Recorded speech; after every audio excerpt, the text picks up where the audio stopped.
Okay, good afternoon students. Welcome back to laser technology session.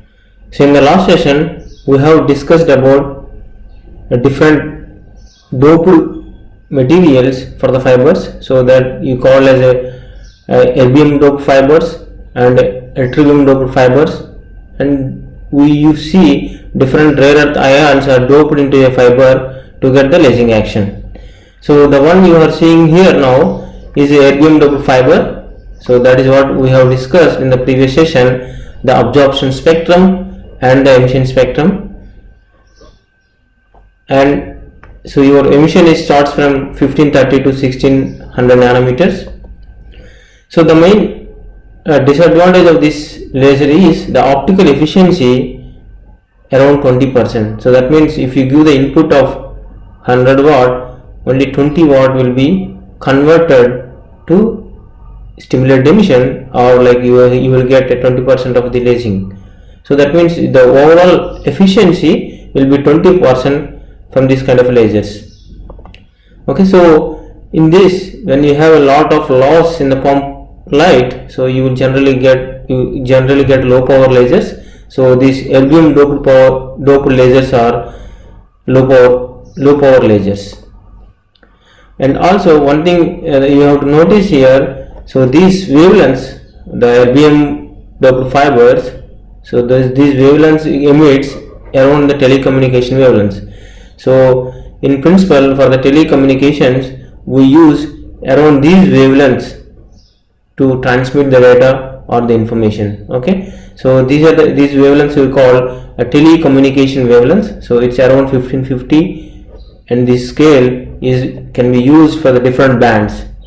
Okay, so this wavelength rightly falls under the telecommunication wavelengths. That is one of the advantage of this kind of lasers, so that you can transmit the information using this laser signals.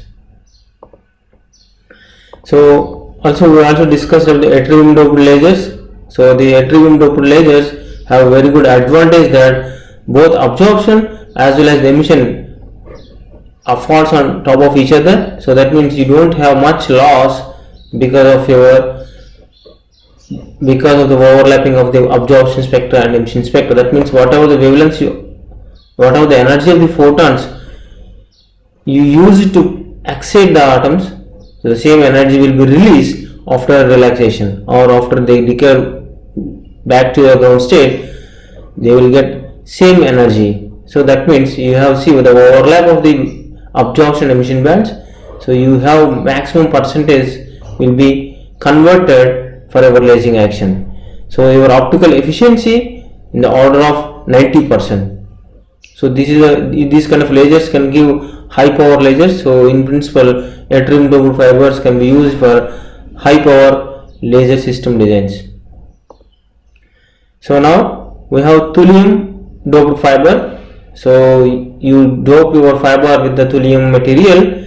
So now this is your absorption and emission spectra. So the black line, it represents a ground state absorption, and the blue line represents an excited state absorption, and the red line represents emission spectrum. So you see you have multiple peaks in the absorption spectra. You have black lines here around 400, around 600, you have one more absorption spectra around 800, you have sharp absorption spectra, and 1000 to 1200. So you have multiple peaks of absorptions.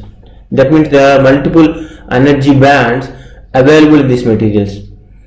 The excited state absorption means once these are excited states. Once you assume 386 is a ground state, and the above states are all called excited states. Now if the electron or excited atom in this state, again it absorbs to go to higher state, because there are multiple energy levels in the higher states are available. So that means these states again can be absorbed. The atoms in this state again can absorb, then go to higher energy state. So those kind of absorption we call excited state absorption. So you have a ground state absorption, that means your population in the ground state can be absorbed, go to higher states. That is called ground state absorption. Excited state absorption means the population in the excited state again absorbs and go to even higher energy states. That kind of absorption is called excited state absorption. And the emission spectrum, as we know, so you have a relaxation to lower states.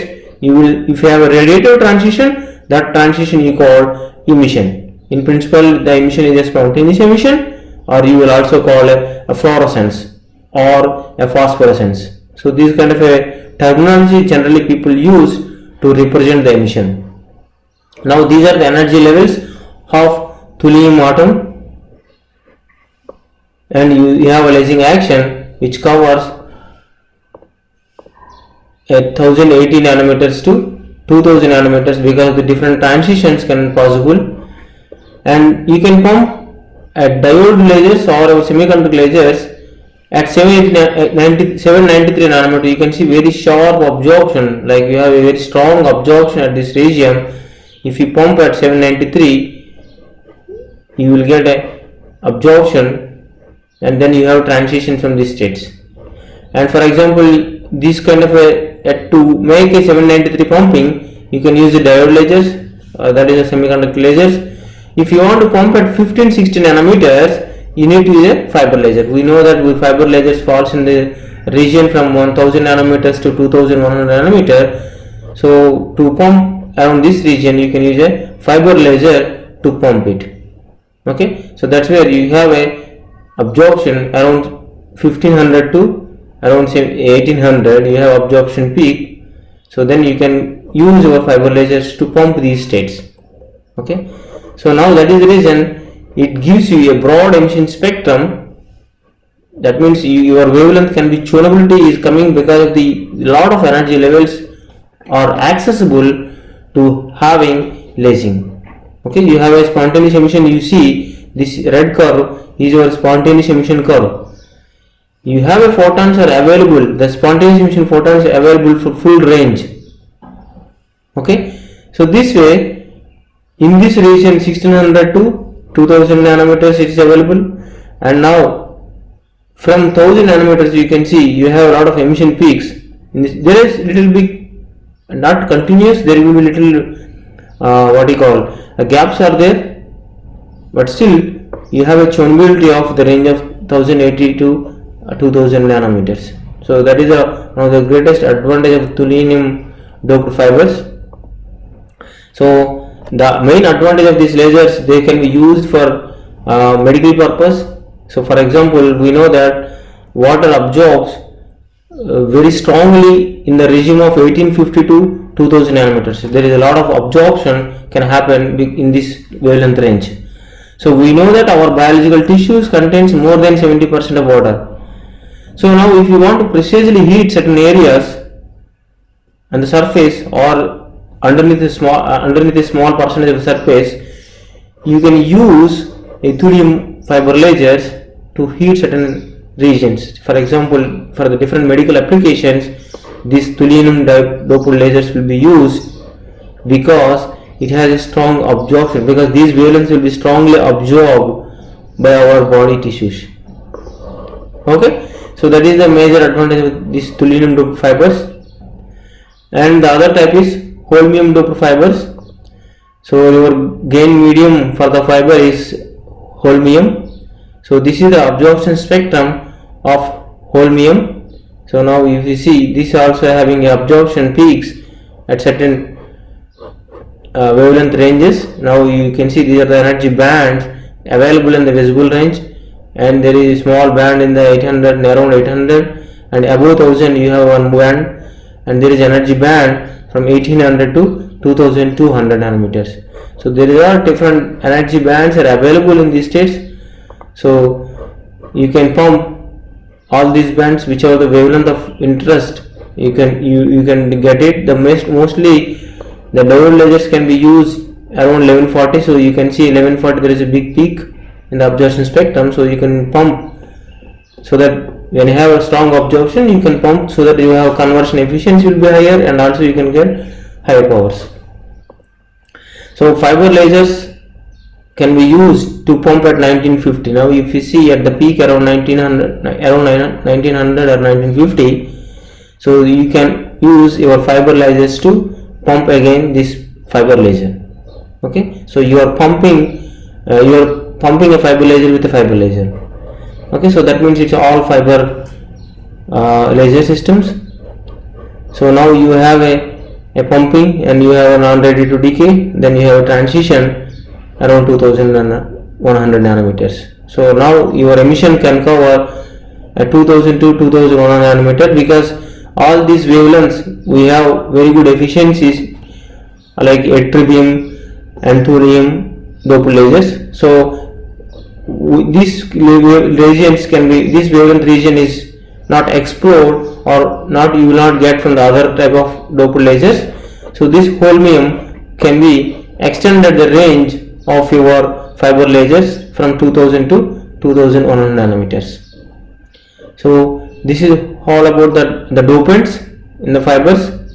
So mostly these still holmium-doped lasers are not much explored, so still they are under low power conditions. So I think hopefully in the next coming years, maybe these holmium-doped fibers can play a role depending upon their efficiencies.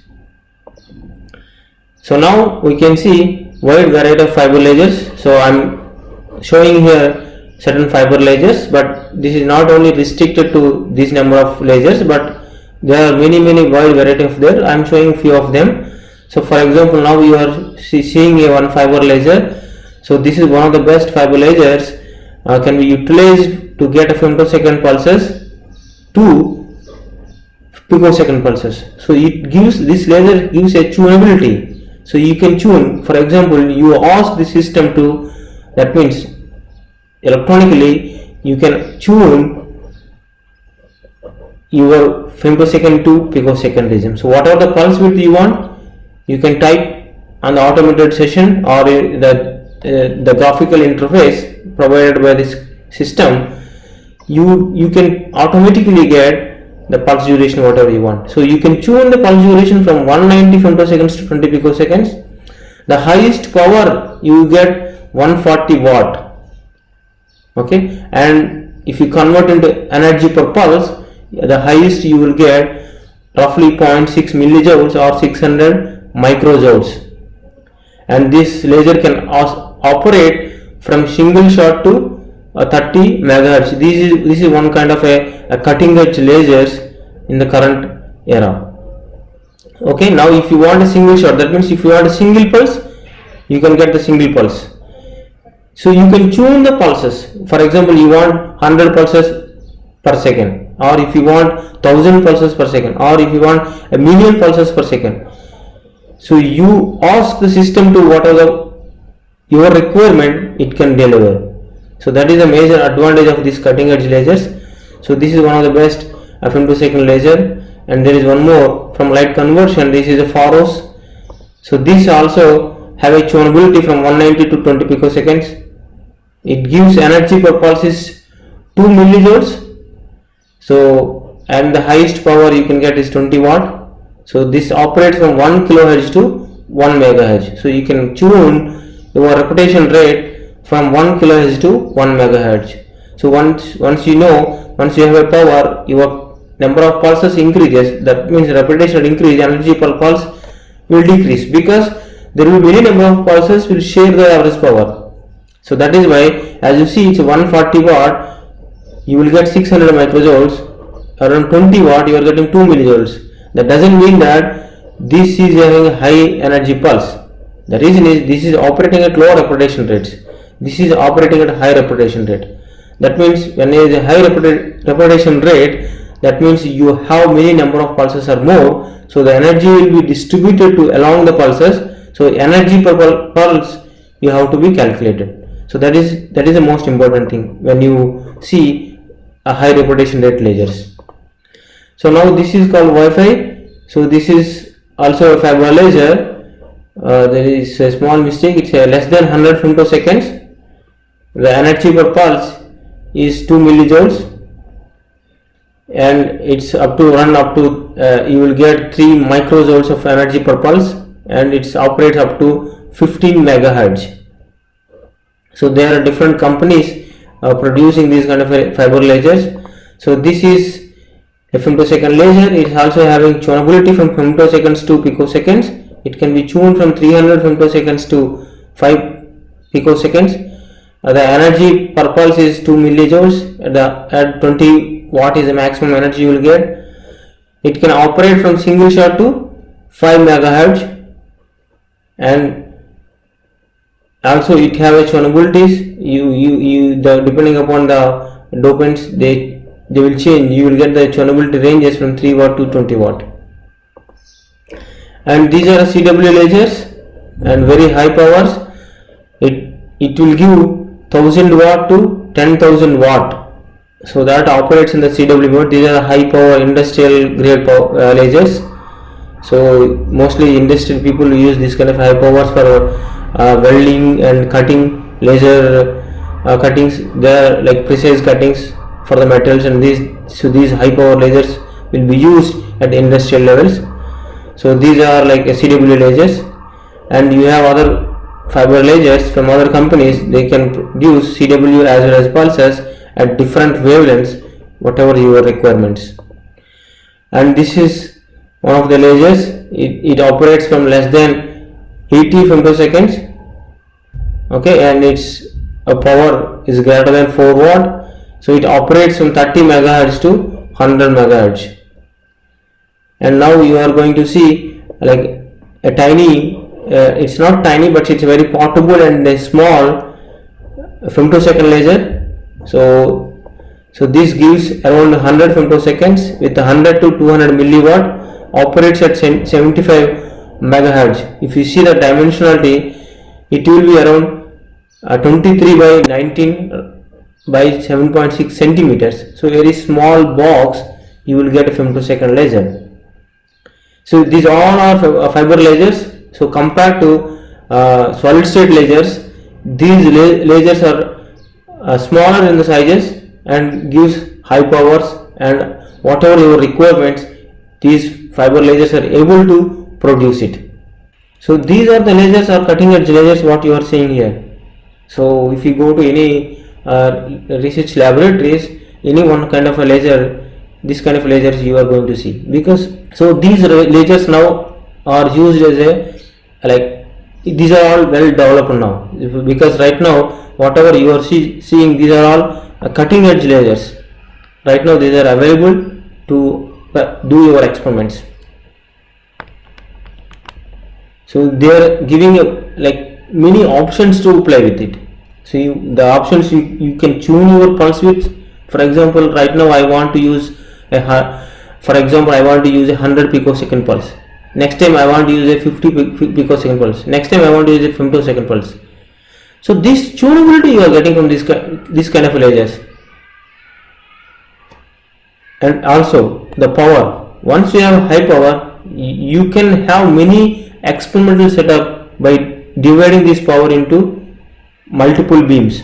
We know that we have a beam splitters. Now if a 140 watt beam is coming, you can use beam splitter. You make it 70 watt one direction and 70 watt one direction. In this 70 watt direction you have other experiment setups, so that you can make a multiple experimental setup when you have a high power available with you. And from some of the experiments you require high powers. So high power is also important. Also your pulse width is also important, and also the tunability of repetition rate is also important. For example, now you want to use a single shot pulse to excite the material, and you have to see how the material is responding. And for example, you want to image the system. In that cases, you require to have a high repetition rate. So that means you want to get a better signal to noise ratios. You need to have a high repetition rates. See, if you want to buy one laser at fixed repetition rate, then you are allowed to use that fixed repetition rate. But if you get these kind of lasers, so because we never know what kind of a application we want to work on. So if we have this kind of a choices, we don't need to much worry about it. Otherwise, how many lasers you want to going to buy? Okay, so whatever you are seeing, these are cutting edge lasers in current years.